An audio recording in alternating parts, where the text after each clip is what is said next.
Yes, sir. What's popping on? What's popping on? What's popping on, ladies and gentlemen? Ndabaramukije. My name is Jefferson Barge, the host. Cyangwa bakanyitaga gusa bikwiye. Behind the camera muri kumwe na wa musaza, muri kumwe na wa musore mwite N G M dukore. All right. Uno munsi ikintu shaka tuganire, ndashaka mutubarire muri commentaire cyane cyane.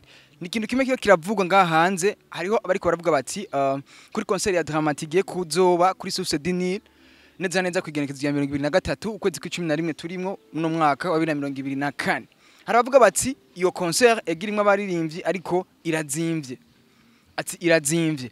Ahasanzwe muri regira n'amafaranga 200 by'amarundi. Muri VIP n'amafaranga 50.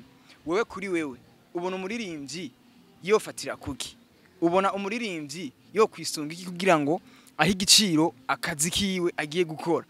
Kugira ngo nawe uvuga uti igiteramo kirazimvye cyangwa igiteramo kiri kuri make cyangwa igiteramo kiri kuyo cyategerezwa kuba cobako yofatira kuki byogenda gute tubareye muri commentaire turabakunda cyane. My name is Jefferson Barge, the horse cyangwa bakanyitaga gusa bikwiye. Behind the camera mwite NGM dukore.